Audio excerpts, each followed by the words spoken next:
Hello दोस्तों, आज हम जानने वाले हैं पृथ्वी की गतियाँ। तो वीडियो पसंद आए तो वीडियो को लाइक कीजिए और अगर आप चैनल पर पहली बार है तो चैनल को सब्सक्राइब जरूर कर लीजिए। तो चलिए शुरू करते हैं। घूर्णन की गतियाँ, पृथ्वी की गतियाँ, घूर्णन अथवा दैनिक गति, और दूसरी है परिक्रमण अथवा वार्षिक गति। पृथ्वी की गतियाँ कितने प्रकार की होती है? दो प्रकार की होती है, घूर्णन अथवा दैनिक गति, परिक्रमण अथवा वार्षिक गति। घूर्णन अथवा दैनिक गति किसे कहते हैं? रोटेशन। और परिक्रमण अथवा वार्षिक गति रिवोल्यूशन।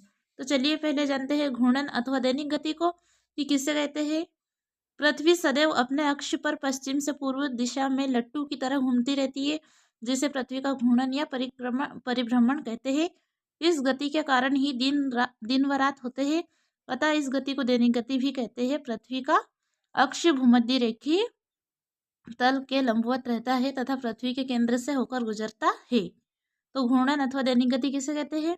पृथ्वी सदैव अपने अक्ष पर पश्चिम से पूर्व की दिशा में लट्टू की तरह घूमती रहती है, जिसे पृथ्वी का घूर्णन, रोटेशन या परिभ्रमण कहते हैं। इस गति के कारण ही दिन रात होते हैं। किस गति के कारण दिन रात होते हैं पृथ्वी पर? तो घूर्णन अथवा दैनिक गति के कारण होते हैं। अतः इस गति को दैनिक गति भी कहते हैं। पृथ्वी का अक्ष भूमध्य रेखीय तल के लंबवत रहता है तथा पृथ्वी के केंद्र से होकर गुजरता है।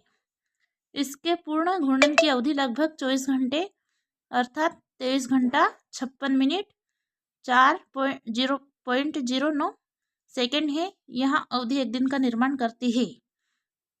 एक दिन में पृथ्वी अपने पूर्ण घूर्णन की अवधि पूरी करती है। यदि पृथ्वी अपनी धुरी पर झुकी हुई न होती तो सर्वत्र दिन रात की अवधि एक समान होती।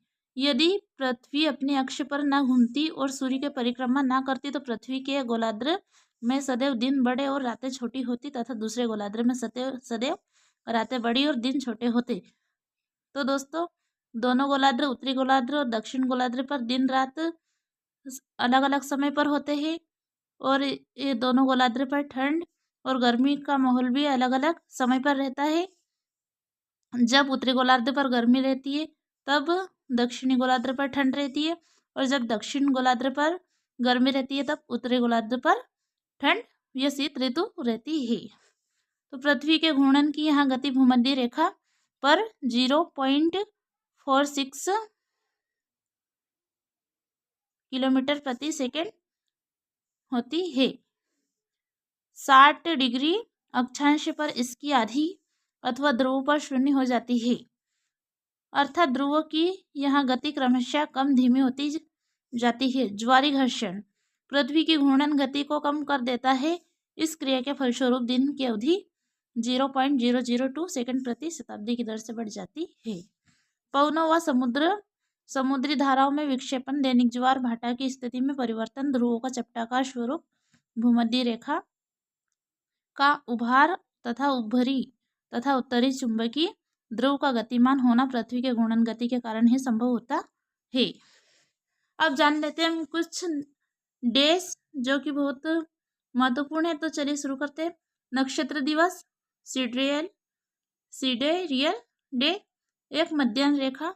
सिडेरियल डे एक क्यों मनाया जाता है? सिडेरियल डे किस लिए यह है प्रसिद्ध, जानते हैं। एक मध्याह्न रेखा के ऊपर किसी निश्चित नक्षत्र के लगातार 2 बार गुजरने के बीच की अवधि को नक्षत्र दिवस कहते हैं। यहाँ 23 घंटे 56 मिनट व 4 सेकेंड अवधि की होती है। अब आता है सौर दिवस। किसी निश्चित मध्याह्न रेखा के ऊपर से सूर्य के 2 बार गुजरने की अवधि को सौर दिवस के नाम से जाना जाता है।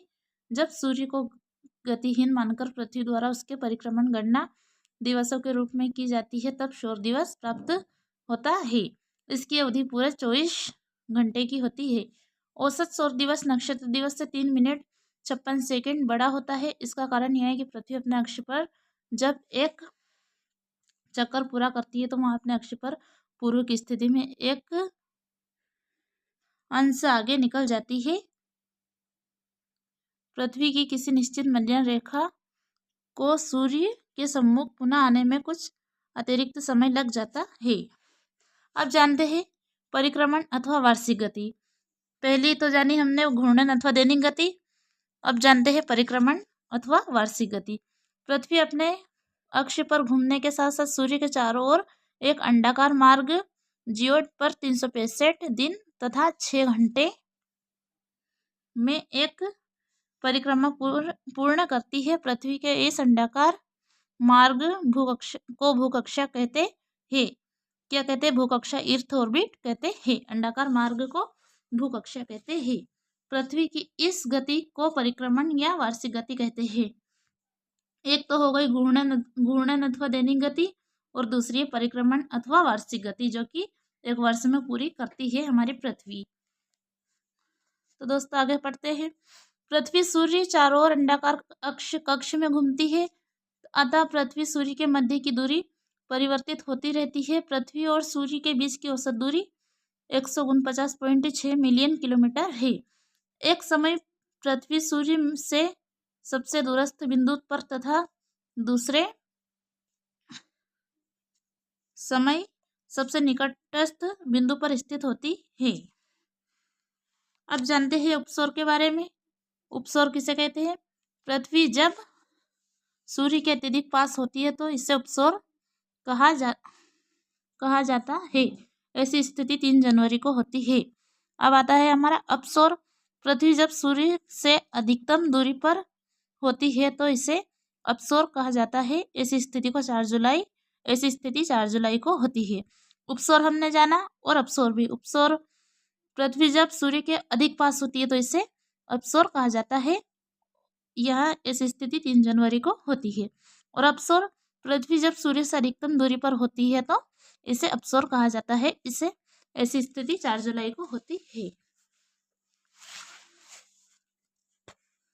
उपसौर के समय पृथ्वी और सूर्य के मध्य की औसत दूरी 147 मिलियन किलोमीटर तथा अपसौर के समय की दूरी 152 मिलियन किलोमीटर होती है।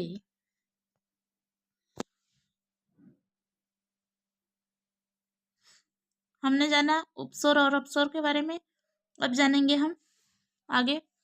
अपसौर और उपसौर के समय पृथ्वी एवं सूर्य के मध्य दूरियां भिन्न भिन्न होती है। इसका प्रभाव ऋतु परिवर्तन में नहीं पाया जाता, परंतु पृथ्वी द्वारा प्राप्त सूर्यताप पर इसका प्रभाव होता है।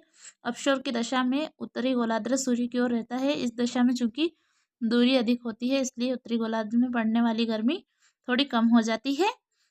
अपसौर की दशा में कम दूरी के कारण दक्षिणी गोलार्ध की गर्मी बढ़ जाती है। अब जानेंगे हम दिन रात का छोटा या बड़ा होना कैसे होता है। दिन रात छोटे बड़े क्यों होते हैं? विषुवतीय भाग को छोड़कर विश्व के अन्य सभी भागों में विभिन्न ऋतुओं में दिन रात की अवधि में अंतर पाया जाता है। विषुवत रेखा पर सदैव दिन रात की अवधि बराबर होती है, क्योंकि इसे प्रकाश व्रत सदैव 2 बराबर भागों में बांटता है। अतः विषुवत रेखा का आधा भाग प्रत्येक स्थिति में सूर्य का प्रकाश प्राप्त करता है। पृथ्वी पर दिन और रात की स्थिति। उत्तरी गोलार्ध में 21 मार्च से 23 सितंबर की अवधि के दौरान सूर्य का प्रकाश 12 घंटे या अधिक समय तक प्राप्त करता है। अतः यहाँ दिन बड़े एवं रातें छोटी होती है। हम जैसे उत्तरी ध्रुव की ओर बढ़ते जाते हैं दिन की अवधि भी बढ़ती जाती है। इस समय उत्तरी ध्रुव पर दिन की अवधि 6 महीने की होती है और दक्षिणी ध्रुव पर 6 महीने की रात होती है। दक्षिणी गोलार्ध में 23 सितंबर से 21 मार्च की अवधि के दौरान सूर्य का प्रकाश 12 घंटे या अधिक समय तक प्राप्त करता है। हम जैसे जैसे दक्षिण ध्रुव की ओर बढ़ते हैं दिन की अवधि भी बढ़ती जाती है। दक्षिणी ध्रुव पर इसी कारण 6 महीने तक दिन रहता है, जबकि उत्तरी ध्रुव पर इस समय 6 महीने की रात रहती है। तो दोस्तों अगले नेक्स्ट वीडियो में हम जानेंगे ऋतु परिवर्तन क्या होता है, पृथ्वी का अपनी अक्षीय झुकाव व गतियाँ, ऋतु परिवर्तन, ये सभी जानेंगे हम आगे की वीडियो में। तो वीडियो पसंद आए तो वीडियो को लाइक ज़रूर कीजिए और अगर आप चैनल पर पहली बार है तो चैनल को सब्सक्राइब जरूर कर लीजिए। Thank you.